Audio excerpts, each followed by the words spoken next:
We're creating a set of solar arrays that are about 2 times the size of solar arrays that are in use today. We're talking about generating on the order of 50 kilowatts of prime power, which was a substantial step up from what is used in the commercial industry today or any government satellite. Since the beginning of spaceflight through today, there have been huge improvements in the technology surrounding vehicles that travel in space. As an example, the flight computers that flew humans to the moon in the 60s and 70s were state-of-the-art then, but had less processing power than a cell phone of today. In the more than 40 years since Apollo, there have been enormous changes in every aspect of spaceflight, not the least of which is in the fields of power and propulsion. Main engine ignition. 4, 3. Often these fields get overshadowed by flashy mission hardware and instruments. But without these core elements in place, no mission would ever make it off the ground. Because power and propulsion are so important, NASA's Space Technology Mission Directorate is taking steps to continue improving our understanding by ensuring that next-generation technologies will work as expected and help move us past our current methods of travel. They have broken power and propulsion up into 2 major categories. The first is in the field called in-space propulsion, which refers to the development and testing of different types of thrusters that are used in space. While the second area is called space power, which studies how power is generated on orbit, such as solar arrays, for example, and also how we store energy with batteries and fuel cells. To understand what future missions will be like, we first have to look at the space environment and how missions of the past have worked. Because of Earth's gravity and atmospheric conditions, we still need those big, powerful rocket engines that burn chemical propellant to get us into space. Once in space, current missions and those of the past mix an oxidizer with the chemical propellant for a short but powerful push toward the given destination. This burn lasts only a few minutes, then shuts down. Because the craft is not fighting gravity or atmospheric conditions in space, it just coasts the rest of the way without losing any velocity. Although this practice still works well, researchers in recent years are looking into new ways to get to destinations. One of the most intriguing ideas on the table is something called solar electric propulsion, or SEP. Helping to lead this effort for NASA's game-changing development program is principal investigator Chuck Taylor. The new idea is what we're really focusing on now is electric propulsion. And that differentiates itself from chemical propulsion in that rather than combusting a fluid and getting a managed explosion, if you will, you're basically exciting ions and getting an electron and an ion stream leaving the end of the engine, and that's how you get your propulsive force. This form of propulsion is intriguing because it uses energy captured by the sun. It relies on the acceleration of ions using electricity generated by solar arrays instead of the chemical energy stored in the propellant itself. It is very attractive to NASA planners because by using the sun's energy in the process, considerably less propellant is being brought into orbit, which reduces launch mass and cost. An SEP system is usually considered to consist of the large arrays that generate electric power, the power processing units that convert this power, and the thruster, which uses the electric power to ionize the inert propellant and accelerate it out of the spacecraft to generate thrust. Each of these elements are being studied, with one of the most important pieces being the large solar arrays themselves. A big challenge facing planners is how to get enough power to complete missions.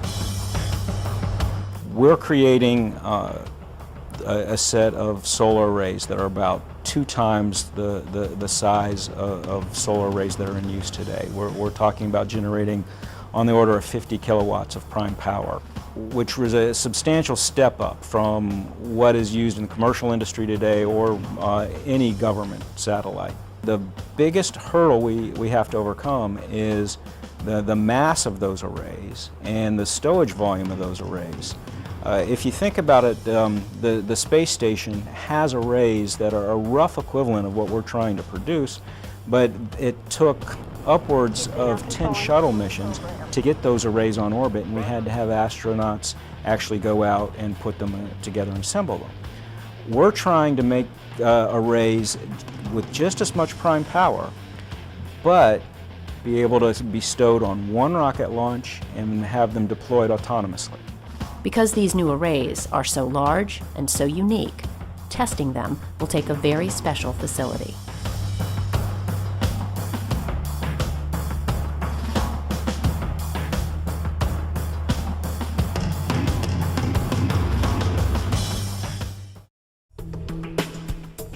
Just outside of Sandusky, Ohio, is one of the most important testing chambers in the world. Called Plum Brook Station, this NASA facility is home to the world's largest space environment simulation chamber.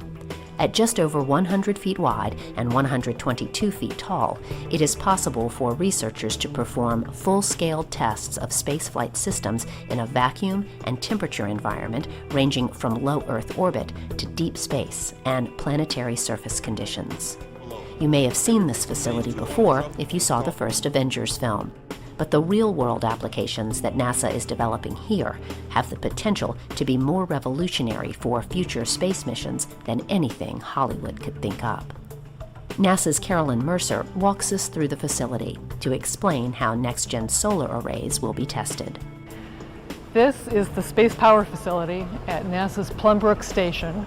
It is the world's largest vacuum chamber, and we are going to bring one of our solar arrays right in here to determine whether or not it really is going to be able to autonomously deploy in the conditions that simulate space, namely a vacuum and hot and cold temperatures. Just like a tall ship, we have masts that are going to be used to hold our cryo shroud and booms and spreader bars to attach to the vacuum chamber here. The cryo shroud itself is called that because it is going to be cryogenically cooled to get us to minus 60 degrees Celsius and then warmed up to plus 60 degrees Celsius. This cryo shroud is big. It's 40 feet in diameter and 40 feet high, but it's big enough to hold our about 30-foot diameter solar array wings. As Carolyn mentioned, NASA will be testing these new 30-foot solar arrays in this facility. Of course, solar arrays in space are not new, having been used for decades to power spacecraft. But if we are to move past low Earth orbit and into deeper space, new technologies like improved solar arrays will need to come online. Solar arrays are flying right now. Commercial satellites are flying solar arrays. And the International Space Station flies solar arrays as well. For comparison, the new arrays that we're building right now are going to be about 20 kilowatts of power. They'll provide about 20 kilowatts of electrical power. And they're about 100 meters squared in size. So for comparison, for a single solar array wing on the space station, you'll get about half again as much power, so about 30 kilowatts, but it's 3 times bigger, much larger area. And for a commercial satellite using solar arrays, the state-of-the-art is about half the power, about 10 kilowatts. But the important thing is that the state-of-the-art uses rigid panel construction, we call it. So the solar cells themselves are fixed onto like a honeycomb structure. We're not doing that anymore. We have this really novel, flexible blanket technology, so that combined with high-efficiency cells and lightweight structures, we can get very large arrays. So for instance, we're building about 20 kilowatt sized wings right now. You put 2 of them on a spacecraft, you get about 40 or 50 kilowatts of power. That will enable you to do exciting missions like the asteroid redirect mission. The very same design can be scaled up to, let's say, 250 or 300 kilowatts, and that would allow us to send people out to an asteroid. And then the same technology can be scaled up yet again to maybe 800 kilowatts, and we can send people to Mars. So I'm really excited about this technology because it is the stepping stone for how we're going to explore space differently. And this matters a lot because solar electric propulsion, for which these wings are, we're developing, it's a much more economical way to explore deep space with people. The solar arrays address the solar and electric part of SEP. But what about the propulsion? Here at NASA Glenn, researchers are working on new thrusters that will work in concert with the arrays to power these new devices. Thrusters like these use the electricity captured by the arrays to ionize the fuel, which in this case is xenon, to produce the thrust that pushes the craft forward. Although this technology has been around for decades, the more than 200 satellites already using them only have very small thrusters. NASA needs much larger devices to move us further into space, so there is a big push to build these devices. Here we have a 12 kilowatt Hall thruster. Hall thruster technology is also being invested in by Game Changing to provide high fuel efficiency, higher power, higher thrust capabilities for in-space propulsion. So this is about the same size as the thruster that's being developed within the Space Technology Mission Directorate, a little bit larger in size. The improvements that we're trying to make by studying these devices is increasing lifetime, an order of magnitude, increasing power, and increasing the exhaust velocity of the ions. That exhaust velocity is a higher specific impulse, and it provides better fuel economy essentially. And what we're trying to do here under the Game Changing is really push on three critical areas. The power level, so 2 or 3 times the current state-of-the-art power level.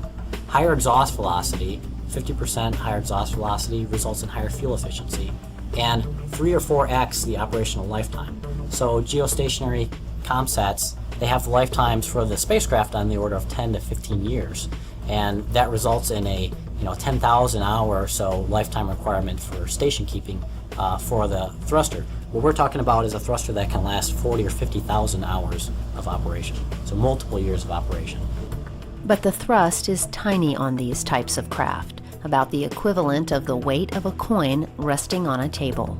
But a major benefit is how long they can burn. Instead of the quick and powerful burn for a few minutes like a chemical rocket, these ion thrusters can burn for thousands of hours, which allows that tiny amount of thrust to build up into speeds needed for deep space missions.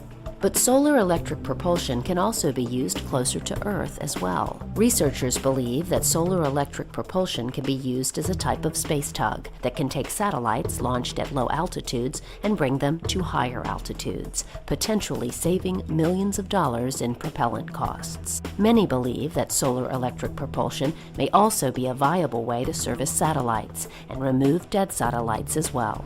Satellites are a big industry right now, and when they decay and they are no longer of service, it's you can't just call someone up and have them go out there and service. It's a big deal to send something into space to fix one, but if you fix it, it can generate a lot of revenue to the companies. So solar electric propulsion is one mechanism we can use to get there and potentially service. So that's another mission concept.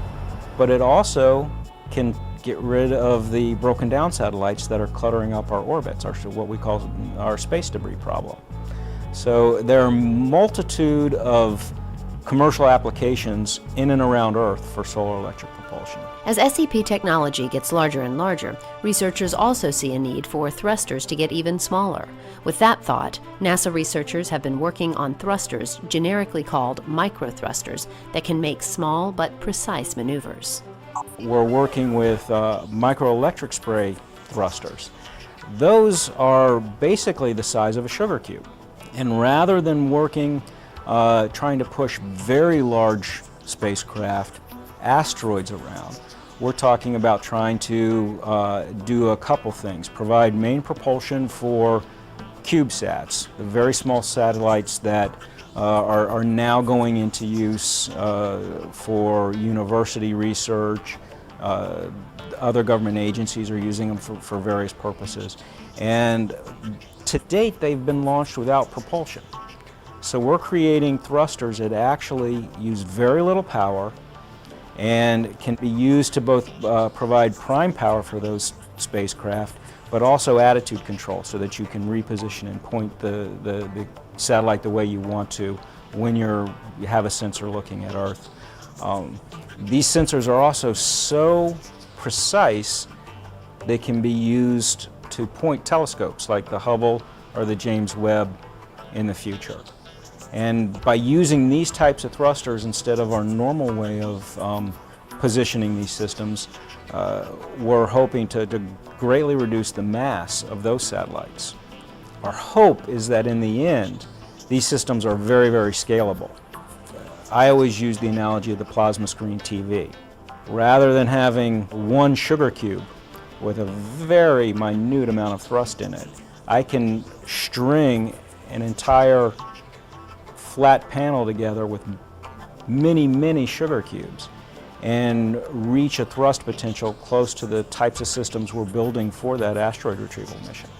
Now that's many years in the future, but that's what we're hoping we can get out of that technology because of the efficiency in the basic design.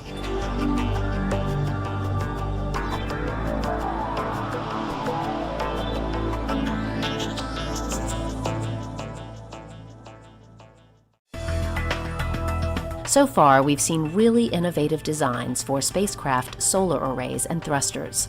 Another component that needs to be addressed for space missions is battery life and advanced fuel cell technology. Here at NASA Glenn, teams of researchers are working on next-generation batteries and fuel cells for the Advanced Space Power Systems project. The hope is that the work they are doing will revolutionize the types of batteries and fuel cells that are currently being used for space missions. What we're doing is developing advanced technologies for power systems that will enable future missions, space missions for NASA. Power is obviously a very important aspect for any NASA mission. So it's critically important that for deep space exploration, for instance, where we have very long-term missions, that we have very reliable systems, lightweight, low maintenance systems. So we're currently focusing on developing advanced fuel cell technology and advanced batteries. Batteries are useful for relatively low power, short duration needs, for instance, for extravehicular activity, EVA activities. And fuel cells are of value for higher power, longer duration needs, exceeding 1 kilowatt. Examples would be for rovers that may go out on extended missions, as well as surface systems that would provide power to habitats and tools that the astronauts would need in executing their mission, as well as landers to provide power after landing of the system, scavenging propellants, hydrogen and oxygen from the tanks and producing power for the surface operations. Without getting too technical, a fuel cell is an electrochemical energy conversion device. It converts the chemicals, hydrogen and oxygen, into water, and in the process it produces electricity. In space applications, it could power any number of devices, including rovers. Because there is a need for lighter and more efficient fuel cells, the team has completely reworked older model fuel cells and produced much more efficient systems. The other electrochemical device that we are all familiar with is the battery. A major difference between a battery and a fuel cell is that a battery has all of its chemicals stored inside, and it converts those chemicals into electricity. The downside is that a battery eventually goes dead, and you either throw it away or recharge it. With a fuel cell, chemicals constantly flow into the cell. It never goes dead. As long as there is a flow of chemicals into the cell, the electricity flows out of the cell. Most fuel cells in use today use hydrogen and oxygen as the chemicals. Because batteries are so important in spaceflight, especially for EVAs or spacewalks, there is a need to dramatically increase the length that the batteries will last. Much of the work in this lab will do just that. What our main goal is to make batteries better, make them lighter, make them safer, but provide more energy with them as well. So a lot of what we do here focuses on low-level research. What goes into the battery, not the battery itself, the different materials that go into them. And there are main components that go into a battery cell. There's an anode, a cathode, each of them made of a different material. There's a separator, and there's an electrolyte. So we do a little bit of work dabbling in each of those materials to improve how they function and then how they function together. This work has paid off. These new batteries will soon be going on for further tests into next-gen spacesuits for final validation.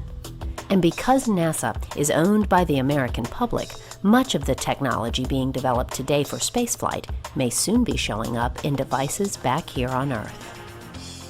As you can see, power and propulsion will be cornerstone elements to future NASA missions. And with each passing day, the brilliant researchers of NASA continue to increase our knowledge and understanding of our universe, moving us into the unknown of deep space, while enhancing all of our lives back here on Earth as well. Throughout human history, people have always worked to harness power to better their lives.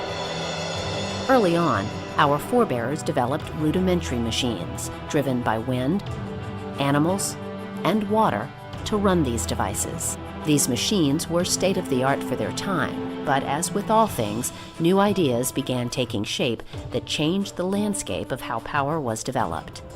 Eventually, new machines, fueled by gas, steam, diesel, and coal became the norm, and are, to this day, still the primary way we supply our buildings, cars, and overall lives. And the demand is not slowing down. In recent years, power usage has increased exponentially. So planners have been looking at new technologies and ideas to help bring us out of the 20th century mode of power generation and into the future. Not surprisingly, NASA personnel are part of the core wave of engineers and researchers who are looking at ways to change how we develop power. While some of their ideas will have Earth applications, the bulk of their study is finding ways to improve how power is used and developed aboard spacecraft. This work will help us move past our current methods of power generation in space, allowing new and exciting technologies to come online that could be the disruptive force we need to advance spaceflight.